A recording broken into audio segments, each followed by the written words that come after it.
So, Mr. Speaker, I ask unanimous consent that the gentleman from Kentucky, Mr. Massey, control the remainder of my time. Without objection, the gentleman from Kentucky is recognized. Mr. Chairman, may I inquire as to how much time I have? You have 17 minutes remaining. I yield myself 2 minutes. The gentleman is recognized for 2 minutes. Mr. Speaker, today's an extraordinary day in this chamber. If my colleagues will vote for this measure, we'll see justice triumph over politics. Truth will triumph over deception and obfuscation. Transparency will triumph over dark money. Partisanship will fall away to bipartisanship. Grassroots, the people, will reclaim the people's house with this vote. It's going to be a victory for survivors, not just survivors of the Epstein sex trafficking scandal, the 1,000 survivors that exist. Some of them are victims. They're no longer alive. Some have committed suicide. They share one thing in common. Their youth was robbed from them. Much of their lives were robbed from them, but they're claiming it back. We're going to help them claim that back. But it's not just a victory today, if this vote prevails, for those survivors. It's a victory for every person, man or woman, boy or girl, who's been victimized sexually in this country. Anybody who's been a victim of sexual assault. Or maybe they've been victimized by a family member. Maybe it's not a billionaire. But they're all waiting and watching to see what we do today. They're wondering, if I go to mom or dad, will anything happen? If I go to the sheriff, will anything happen? Well, we have a chance today to make something happen. Something that's not happened, something that should have happened decades ago, and that is to get justice for these victims and survivors and transparency for America.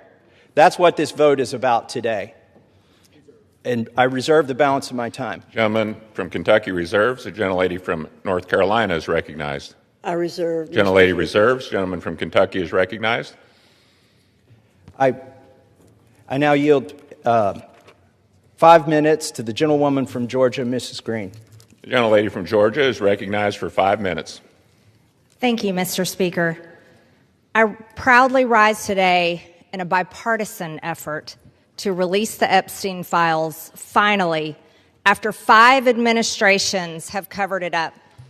Earlier today, I attended the press conference where the survivors, they're not victims, the survivors of Jeffrey Epstein's sexual abuse and sex trafficking told their stories.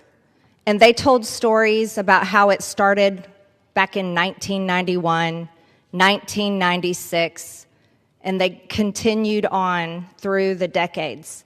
And they told stories about how they told someone and tried to get help. They told the FBI, and they weren't listened to. And they told law enforcement, and no one did anything. And these women don't just number a few. These women number around 1,000 women. And they are victims of something that's unthinkable. And this should have never, ever happened. This was the biggest fight I think I've seen in Washington, D.C. This is my 5th year here.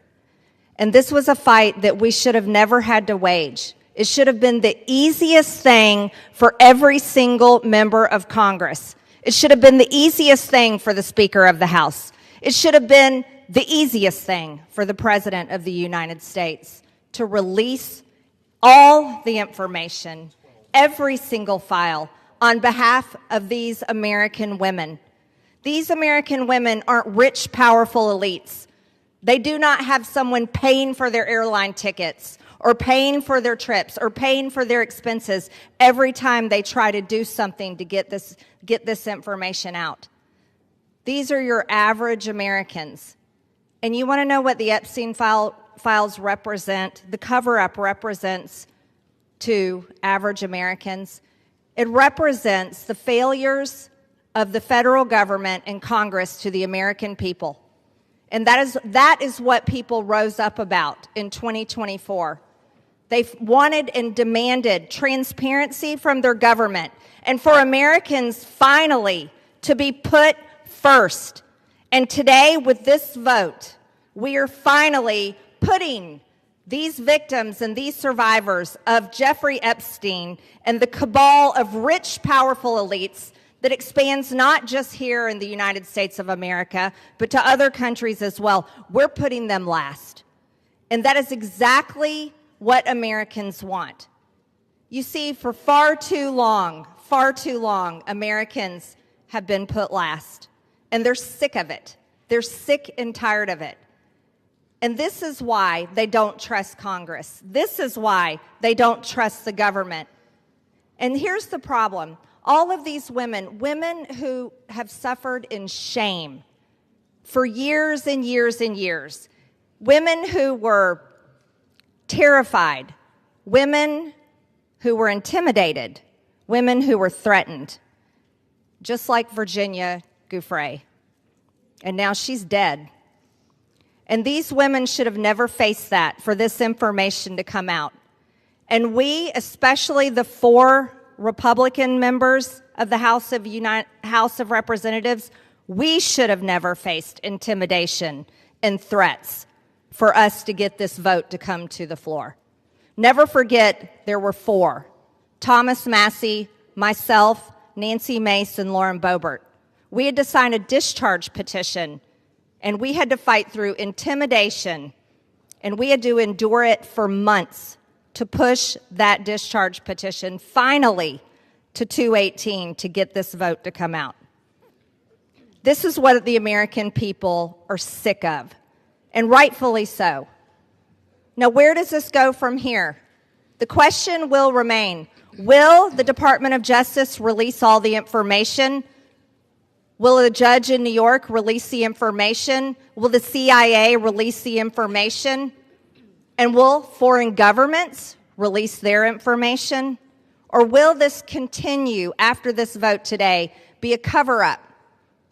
A cover-up of the rich, powerful elites that bond together in sex and human trafficking abuse and all types of global business that enriches them but never serves Americans. The American people will know, and the victims, actually the survivors of Jeffrey Epstein, will know, because they know the list of names.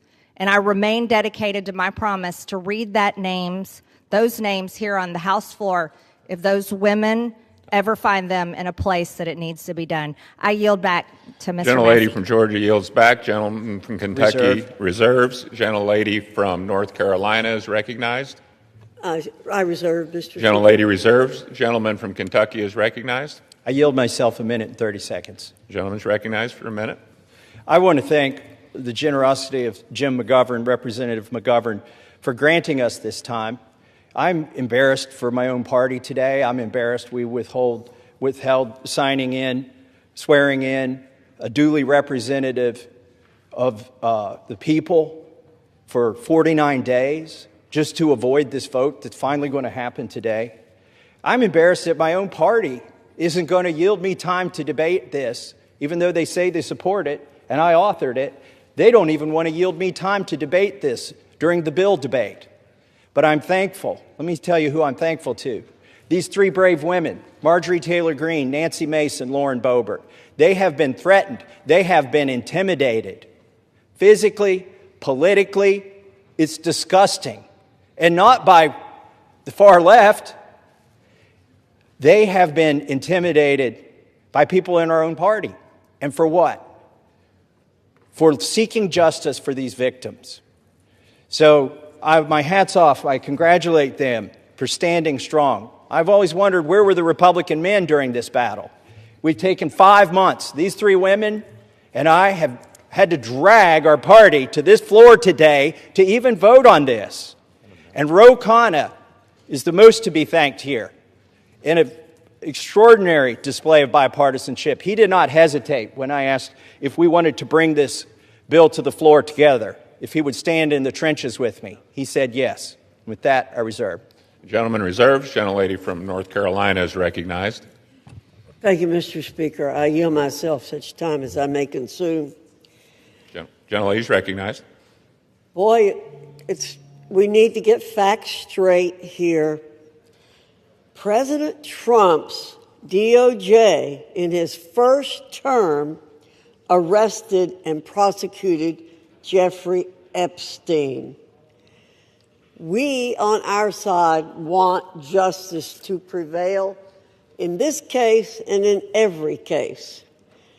Speaker Johnson has always been clear that if the discharge petition reached the necessary signatures, that the House would consider the legislation, and that's what we're providing for in our rule today. In fact, as soon as the petition hit 218 votes last Wednesday, House Republicans offered a unanimous consent request to pass the legislation then. However, the Democrat leader would not give consent to do that last week. Why? Because they're not really interested in this. They're interested in some other things. And, Mr. Speaker, I have to correct the record. Mr. Massey did not request time from me. I'm the person who controls the time on the Republican side, and he did not request time from me, or I would have given him time. I reserve. Gentlelady reserves. Gentleman from Kentucky is recognized. I'd like to now recognize the gentlelady from South Carolina for 5 minutes, Nancy Mace. Gentlelady from South Carolina is recognized for 5 minutes. Thank you, Mr. Speaker. And I want to thank my colleagues today for the time, Mr. McGovern and Mr. Khanna, for the 5 minutes on the floor to speak about an issue that is not political for me. Helping the survivors of Jeffrey Epstein and his horrific, gruesome, brutal sex trafficking ring is deeply personal. And while we often have many disagreements about a lot of issues, maybe most issues, today they are allowing us to speak on the floor, and I want to thank my colleagues, Congressman Massey, Marjorie Taylor Greene, and Lauren Boebert, the four of us making history today over the discharge petition and delivering justice for those who have desperately fought for it for, in some cases, almost 30 years. I wore white today because I wanted to reflect on the innocence of the young women who had their innocence stolen from a demon named Jeffrey Epstein, from demons, friends of his, rich and powerful people who stole their innocence as young as 14 years old. It was taken from them, and they've never gotten it back. I'm also wearing white today to recognize the courage that it takes for women to come forward, the sacrifices to them personally, professionally, financially, the embarrassment, the humiliation, the shame that we still deliver on the backs of women who have been brutalized, who've been raped, who've been assaulted. The shame that the media pours over their heads, that their colleagues, their friends, their neighbors, their loved ones, because you come forward and because you talk about sexual assault, you are not a slut. It's not because of what you wore. You're not a whore. But that's how women are treated, and you're not lying. And I want every woman to know, every Epstein survivor to know, every woman across the country who is a survivor, who is a victim of assault, that today, we see you.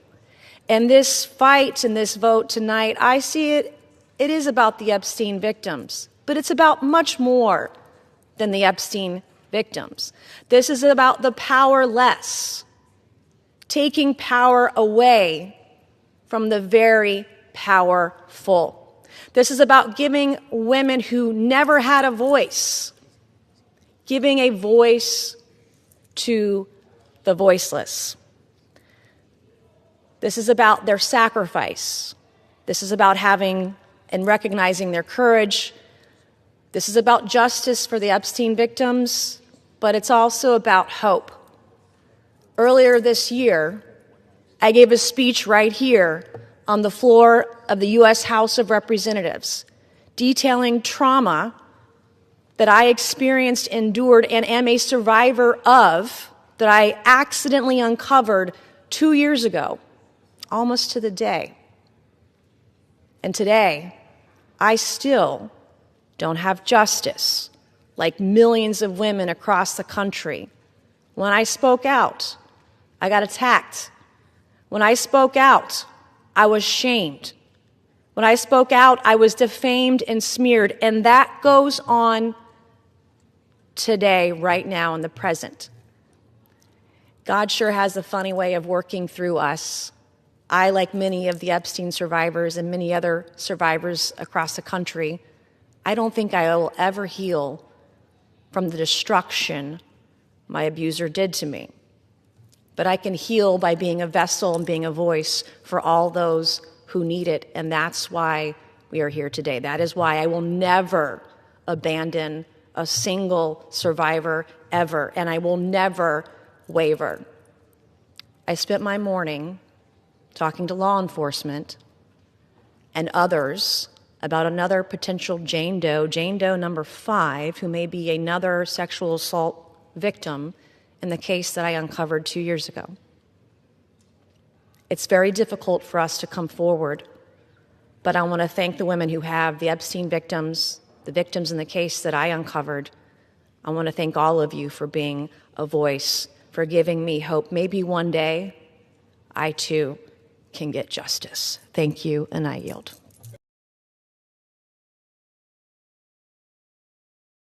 These are videos the FBI has worked hard to make sure you haven't seen.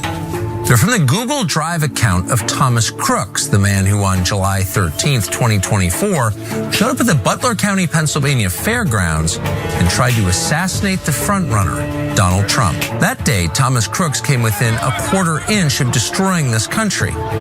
It finally happened. Finally, the Republicans are showing some pushback against Kankle's McTaco Tits, the train wreck shit show, closeted old queen giving Bubba a blowjob, and all of this is dripping out through the Epstein files. They finally have voted against him.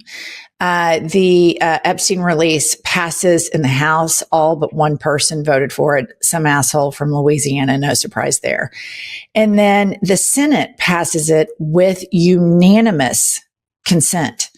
So the fissures that Pumps and I have been talking about for a couple of months now that were forming first with the influencer base of MAGA are now going upstream to the politicians because this man is losing all public support and confidence. Why it took 10 years is another podcast entirely. But let's go ahead and listen to Little Moses Mike Grinder Johnson. And this is him right after the Senate votes to release using unanimous consent. I want you to notice a couple of things. He looks like a little scared rat and his cheeks are full-blown blush. Play the clip. Any reaction to Leader Thune seeing the bill without adding amendments or changing it? I'm deeply disappointed in this outcome. I think I'm told I've been at the state dinner. I don't know. I was just told that Chuck Schumer rushed it to the floor and put it out there preemptively. It needed amendments. I just spoke to the president about that. We'll see what happens. So do you think he may veto it? You say you spoke to the president? I'm not saying that. Is he supportive of it in its current form? We both have concerns about it, so we'll see. I was sitting there with the Crown Prince who put it all. Are you frustrated in the... Okay, all right. Okay. He was sitting with the Crown Prince who murdered an American journalist, who chopped him up with a bone saw and then put him in a tub of acid and poured him down the drain. Moses Mike Grinder, I'm a big Christian Johnson. That's who he was having dinner with. Furthermore, he and the president are unhappy. Like, why is he colluding with the executive branch to cover up pedophilia? Why is this big Christian, Moses Mike Grinder Johnson, who put a purity ring on his daughter in this creepy episode where he wants to own her virginity until he passes on, who shares his porn history with his son, is the big pedophile protector, but also Also, this man, we can ask the third graders, separate but co-equal branches of government. He took Congress and handed it to this man who now Vladimir Putin has evidence of the president of the United States blowing somebody named Bubba, and all of these bullshit MAGA Christian hypocrites that talk about patriotism, that talk about the troops, that talk about family values are all exposed as the weak hypocrites that we've always known that they are. And the fact that he cannot stand up against this man tells you everything you need to know about Moses Mike Grinder Johnson and his performative Christianity and his performative patriotism, because he has neither. And this is just my opinion. I would assume just as Putin and Netanyahu and other governments have the goods on Trump, Trump must have the goods on Moses Mike Grinder Johnson. And in just a side hustle project, I would like to release the Moses Mike Grinder files. Moving along, here we have Moses Mike Grinder Johnson, and he is very concerned now about national security. Now, mind you, he's concerned about national security, he says, but he hasn't said, wait a minute, hold up. Jeffrey Epstein's brother asked Jeffrey Epstein if Putin had the picture of Trump blowing Bubba. That's why we embarrassed ourselves on the international stage in Alaska. That's why Helsinki took place. No, he's not concerned about national security. He's concerned about covering up for pedophilia. That is his number one concern. Play the clip. National security concerns, okay? The discharge requires the Attorney General to release within 30 days, quote, classified information to the maximum extent possible. This ignores the principle that declassification should always rest, and always has rested, with the agency that originated the intelligence. Why? So that they can protect their critical sources and methods. It is incredibly dangerous to demand that officials or employees of the DOJ. Okay. Little Moses Mike Grinder Johnson, what is incredibly dangerous is the way that you have handed your separate but co-equal branch of government to a man with full-blown dementia that gives some guy named Bubba blowjobs. Somebody's photographed or videoed said blowjob and given it to Vladimir Putin. That is the distinct national security threat. And I want to remind everybody that was alive in the 90s when Bill Clinton and Monica Lewinsky went down.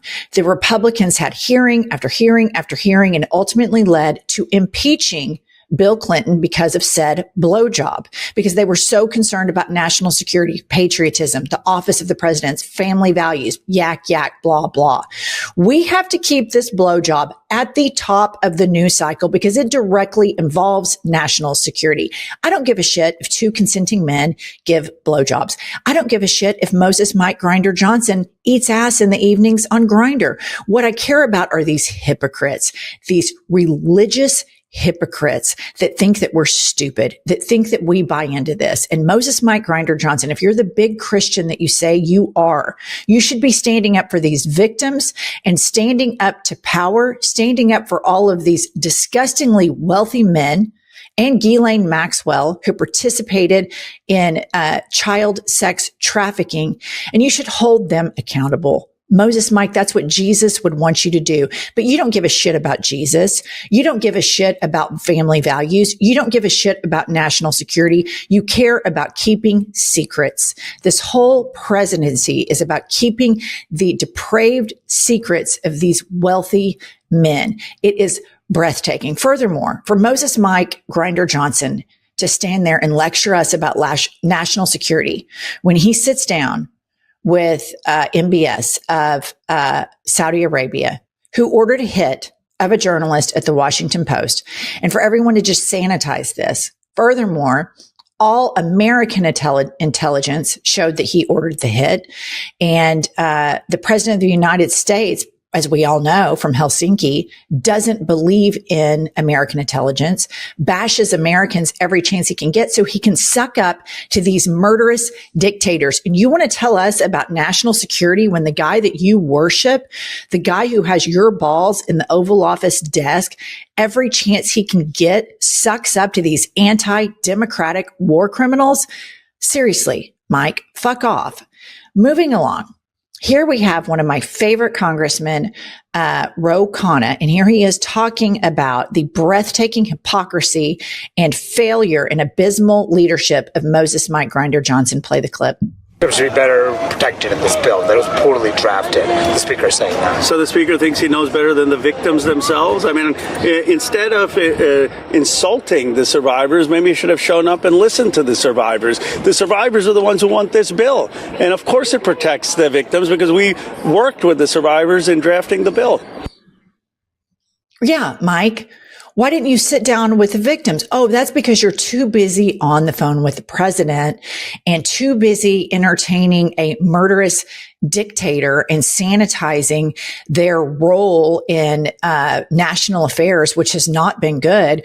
And don't think for a second that Donald Trump gives a shit about Saudi Arabia investing in the United States of America. He cares about Saudi Arabia investing in Dumb and Dumber and his companies. That's what he gives a shit about. This isn't America first. This isn't family values. This isn't all the stuff that you learned in Sunday school about compassion, helping the poor, helping the sick, helping the needy. This is you playing a role where you are Donald Trump's little bitch. And he says it behind your back, and everybody says it behind your back. And you are a walking, talking, breathing example as to why Christianity is on decline in this country. Christians like you that go to these all praise mega churches and all you care about is recruiting other Christians and hiding your deep, dark secrets are a stain and a cancer in this country and are the epicenter of this dysfunctional, morally depraved MAGA movement. Every single day before Pumps and I do these episodes, we go to one place, and it is the Ground News Vantage Plan. You guys, this app for news junkies like all of you and the two of us is like the Spotify of news. Let me give you a prime example. A left-leaning publication is showing the following headline. Afraid, Trump's sudden Epstein Files reversal raises eyebrows. My Ground News Vantage Plan tells me this is a left-leaning source and that this article has high factuality. Likewise, it shows me what's going on the right. And here's an article from a right-leaning source, and it says Trump calls on House Republicans to vote to release Epstein Files. Quote, we have nothing to hide. But this Vantage Plan shows me that this article has mixed factuality. So it's just so important that you understand where everybody in America is getting their news and how misinformed the people you disagree with are, that maybe you might not even disagree with them if they were armed with the facts. So listener, join us by going to groundnews.com/IHIP to get 40% off the Ground News Vantage Plan that Pumps and I use every single day. They're subscriber funded, and our favorite part is that they are female founded. By subscribing, you're not only getting a tool we all need today, you're also supporting our work here at iHip News. That's ground, GROUND, news.com/iHip. Kylie and Seth have linked this for easy purchase right below in the show notes. Next up, we have Massey, a Republican who's calling Moses Mike Grinder Johnson out on this Christian hypocrisy. And Democrats, take a note from this Republican. Get your hands dirty. The biggest thing that Mike talks about all the time is what a big Christian he is. And he does it in the most manipulative way to manipulate his voters into thinking, oh, he's a good Christian man. He's doing the Lord's work. Democrats, call out the Christian hypocrisy of this man. Take a lesson here from Massey. Play the clip. Bill. He says that it was poorly drafted, does not protect the victims as well. What do you say to him? Well, he's trying to say that rich and powerful men who were on the plane to Epstein Island are now victims. That they would be victims because their names would get disclosed. Like, look at his PowerPoint presentation today. He's creating a new category of victims. So I think that's how a Christian man can stand up there and say a lie like that, is he's got something in the back of his head that makes it okay. But if he had real concerns, he could have introduced his own legislation. Look. Okay, 2 points here. Number one, this is exactly what they're trying to do. They are trying to say that Kanks is a victim in the Epstein crimes. And Moses Mike Grinder Johnson is going to be complicit with this because he's completely abdicated his power. The separate but co-equal branches of power, he's abdicated that. Secondly, Massey called him, if this is the way a Christian man, and Democrats, take a note from this. Don't be scared of offending Christians in America, because there are a lot of people that are not crazy white nationalist, evangelical, MAGA Christians that are every bit as disgusted with Moses Mike Johnson than I am, an atheist. Even more so because it's their faith and it's been so bastardized by these white Christian nationalist churches that embrace this morally depraved, sexual deviant Donald Trump, adjudicated rapist.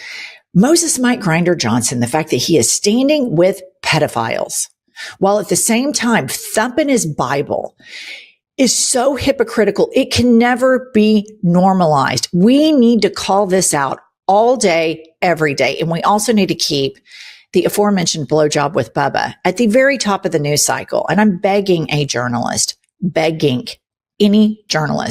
to ask Moses Mike Grinder Johnson or Kanks himself, are we concerned about the president being compromised with Vladimir Putin because of this fellatio